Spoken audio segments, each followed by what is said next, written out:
बाग से मुसग्गर बनाना है तो बागचा। देखिए बागचा मैं बोल रहा हूँ, बागीचा नहीं होता है। लोगों ने गलत इस्तेमाल किया है, बागी का इसमें मुसग्गर बागीचा है। अस्सलाम वालेकुम। अल्लामा इकबाल का एक शेर नज़र के सामने से गुज़रा, उसमें जो अल्फाज इस्तेमाल हुए हैं वाकई चौंकाने वाले हैं। ऐसे नहीं कि वो अल्फाज हमारे लिए नए हों, नहीं, वो अल्फाज ऐसे हैं जिनका इस्तेमाल हम आम तौर से करते हैं, लेकिन अल्लामा इकबाल ने जिस तरह से किया है वो बिल्कुल नई बात है। मतलब मेरे लिए नई बात है। मैं उन सभी अल्फाज के बारे में बताने जा रहा हूँ जो बहुत आसान है, जैसे कद्दू। अब इन्होंने कद्दू का इस्तेमाल क्यों किया, इस वीडियो में हम यही जानेंगे। तो चलिए हम वीडियो शुरू करते हैं।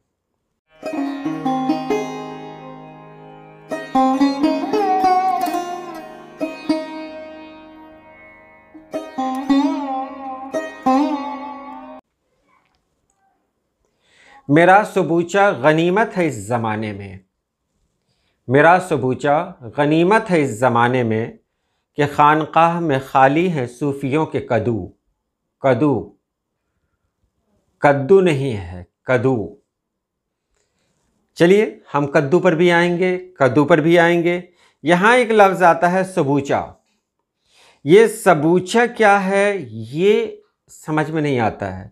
जामो सबू ये तो हम जानते हैं, तो सबू और सबूचा का क्या लेना देना है, और गनीमत लफ्ज़ कैसे बना है, कद्दू क्या है, ये तीन अल्फाज जो हमारे सामने आते हैं इनके बारे में आप जानेंगे तो यकीनन बहुत अच्छा लगेगा। पहले बात करते हैं सबूचा की। ये सबूचा क्या है?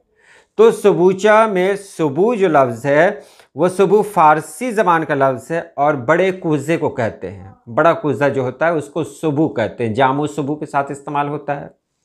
शेर में देखेंगे, मेरा सबूचा गनीमत है इस ज़माने में। सबूचा वो होता है जिसमें जाम रखा जाए, जाम का इस्तेमाल किया जाता है सबूचा के ज़रिए। तो सबूचा तो आपने जान लिया, ये फ़ारसी ज़बान की एक तरकीब होती है कि जैसे दर से मुसग्गर बनाना है तो दरीचा, बाग से मुसग्गर बनाना है तो बागचा। देखिए बागचा मैं बोल रहा हूँ, बागीचा नहीं होता है। लोगों ने गलत इस्तेमाल किया है, बागी का इसमें मुसग्गर बागीचा है। बाग का इसमें मुसग्गर बागचा होगा, न कि बागीचा। लेकिन हमारे यहाँ जो कवायद है ना, उन कवायद में यही इस्तेमाल होता है। अब इसके बारे में कोई अगर कहीं कुछ कह दे तो फिर मतलब बात आगे बढ़ेगी। बहरहाल जो मुझे कहना था मैंने आपको कह दिया कि बागीचा नहीं होता है, बागचा होता है। चलिए आगे देखें। तो ये तो सबूत से क्या बन गया, इसमें मुसग्गर सबूचा। सबू कहते हैं बड़े प्याले को, बड़े कुज़े को, तो सबूचा कहेंगे छोटे कुज़े को। तो यहाँ मेरा सबूचा गनीमत है इस ज़माने में, यानी इस ज़माने में मेरे पास एक छोटा सा भी सबूचा है, यही काफ़ी है। सबू नहीं, सबू की तो मैं बात ही नहीं करता, सबूचा है, यही गनीमत है मेरे लिए। अब गनीमत के बारे में जाने, ये गनीमत लफ्ज़ ये कहाँ से आ गया। तो गनीमत में हम सबसे पहले जानेंगे ये गनीमत लफ्ज़ आया कहाँ से। तो गनीमत अरबी ज़बान का लफ्ज़ है, और अरबी ज़बान में या अरब के इलाक़ों में आपने देखा होगा कि भेड़ बकरियाँ बहुत ज़्यादा होती हैं, भेड़ होते हैं, दूम्बे होते हैं। तो ये छोटे छोटे जो जानवर होते हैं वो वहाँ के लोगों के लिए बहुत ख़ास होते हैं, क्योंकि वो लोग बहुत मेहनत से उसको पालते हैं। जो वहाँ के देहाती लोग हैं जिनको बद्दू कहा जाता है, उन लोगों की ज़िंदगी ही इन्हीं सब पर डिपेंड होती है। वो इन दुम्बों को, इन भेड़ों को साथ में रखते हैं, इन्हें चढ़ाते हैं, और फिर मतलब इनके दूध को बेचकर वो अपनी ज़िंदगी गुजारते हैं। तो ये उनके लिए बहुत ख़ास है। तो भेड़ बकरियों की एक जमात है। भेड़ बकरियों को गनम कहते हैं, गनम। याद रखिए, गनीमत से गनम, यानी गनम से गनीमत, शुरुआत गनम है।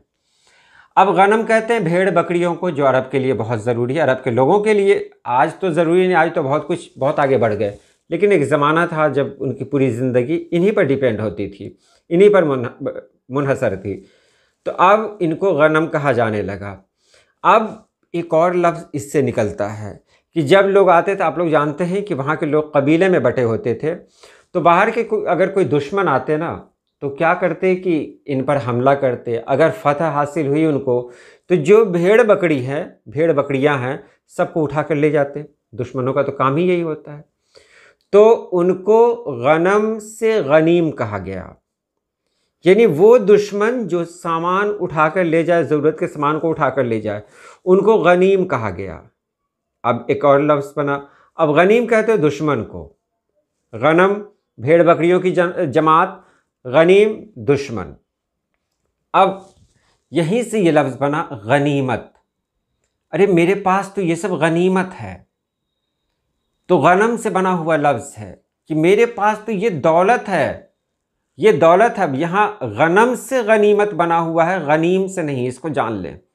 गनीम से अगर कहीं गनीमत हो जाएगा तो फिर इसका मानी तो दुश्मन हो जाएगा। गनम से ये लफ्ज़ बना गनीमत, यानी मेरे लिए ये पूंजी है मेरी, इसलिए गनीमत कहते हैं। गनीमत पूंजी को कहते हैं, ठीक है। तो गनीमत आपने जान लिया। अब अगला लफ्ज़ क्या था, मेरा सबूचा गनीमत है इस ज़माने में कि खानकाह में खाली हैं सूफियों के कदू। अब यहाँ कदू कहा गया। अब कद्दू के बारे में फिर से वही बात आ रही है कि ये कद्दू है क्या चीज़। हम लोग एक सब्ज़ी का इस्तेमाल करते हैं, वो सब्ज़ी बहुत ख़ास होती है, बहुत ज़्यादा उसकी डिमांड होती है, लोग उसको पसंद करते हैं। उसका नाम है कद्दू। हो सकता है आपके यहाँ कद्दू को कुछ और कहा जाए, क्योंकि हमारे यहाँ कद्दू को लौकी भी कहा जाता है। अब लौकी को क्यों कहा जाता है ये तो मैं नहीं जानता। कद्दू ये हमारे यहाँ कद्दू है और अरबी में भी कद्दू ही कहा जाता है, हाँ तशदीद का इस्तेमाल नहीं होता है। अब सूफियों के कद्दू कैसे होंगे, तो इसके लिए फिर जाना पड़ेगा पीछे, और जब हम पीछे जाएंगे तो पता चलेगा कि ये कद्दू जो पिछले ज़माने से इस्तेमाल होता चला आ रहा है आज तक, इसका इस्तेमाल सिर्फ खाने में ही नहीं किया जाता था। पहले दौर में जब बर्तन नहीं हुआ करते थे या बर्तन बनाने की उतनी चीज़ें नहीं थी, मिट्टी के बर्तन बनते थे, तो और भी कुछ ज़राए थे जिनसे बर्तन लोगों को मिलते थे, तो उनमें कद्दू भी है। लोग क्या करते थे, कद्दू को बहुत ज़्यादा पका लेते। पकाने का मतलब वो कुदरती तौर पर पकना, इतना पक जाए कि वो खाने के लायक नहीं हो। अब उसको क्या कहा जाएगा, देखिए हमारे यहाँ उसको कहते हैं जुआ जाता था। वो कद्दू जुआ जाए, यानी उसमें अगर नाखून लगाए ना तो नाखून उसके अंदर नहीं जाए, वो सख्त हो जाता है। तो एक दो कद्दू को क्या किया जाता था, तो उसको छोड़ दिया जाता था। उसकी दो वजहें थी।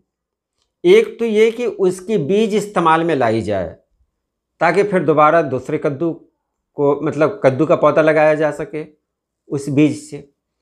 दूसरी वजह यह थी कि वो जब सख्त हो जाता था तो लोग क्या करते थे, अंदर की बीज को एक ख़ास तकनीक से निकाल देते थे, और अब जो खाली चीज़ बची ना उसको सुखाते थे, उसमें कुछ मिलाकर उसको सुखाते थे, जिससे वो जो कद्दू होता था वो कद्दू प्याले के रूप में तब्दील हो जाता था।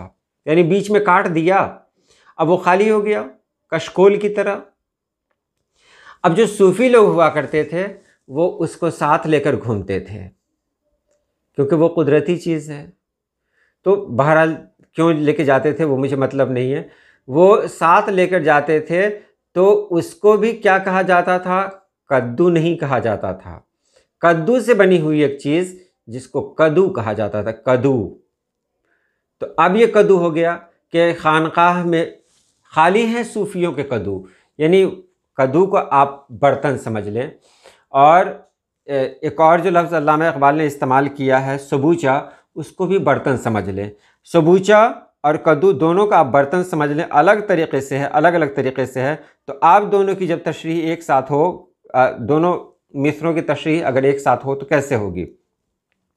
मेरा सबूचा गनीमत है इस ज़माने में, यानी मेरे पास जो बर्तन है ये इस ज़माने में गनीमत है, क्योंकि मेरे पास है, तो चाहे वो छोटा हो चाहे बड़ा हो। क्योंकि आज हम जिस दौर से गुज़र रहे हैं, खानकाहों की भी हालत अच्छी नहीं है। खानकाह के अंदर भी जो सूफ़ी बैठे हुए हैं उनके प्याले हैं वो खाली हैं। तो खानकाह के अंदर बैठे हुए जो सूफ़ी लोग हैं उनके प्याले खाली हैं, मेरे पास जितना है वही गनीमत है, वही बहुत बड़ी चीज़ है। ये शेर का मफ़हूम मैंने नहीं बताया, मानी बताया। मफ़हूम में जाएंगे तो बात बहुत आगे बढ़ेगी। हल्का सा वही इशारा मैं कर दूं कि आजकल लोग जहां बहुत ज़्यादा उम्मीद लगाते हैं वहां पर कुछ नहीं मिलता है, लेकिन कभी कोई छोटी छोटी चीज़ है वो हमारे काम आ जाती है। और आजकल देखा यही जा रहा है कि पर छुपाए दरमियाँ शाहीन है, यानी अब जो शाहीन का ज़माना नहीं रहा, अब छोटे छोटे मोटे जो परिंदे होते हैं वो आसमान में धावा बोल रहे हैं। जो शाहीन है अब उसकी कोई कदर नहीं।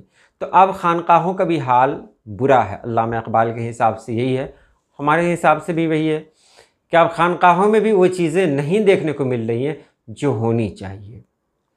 तो एक इंसान, एक आम इंसान के पास जो कुछ है ये बहुत बड़ी बात है। आम इंसान का मतलब एक वो जो कॉमन है, जो पब्लिक है, जो अवाम है, वो नहीं, एक ख़ास लेवल का, यानी एक जो मौलाना है उनके पास जो चीज़ें हैं वो अब तो खानकाह के सूफियों के पास भी नहीं है।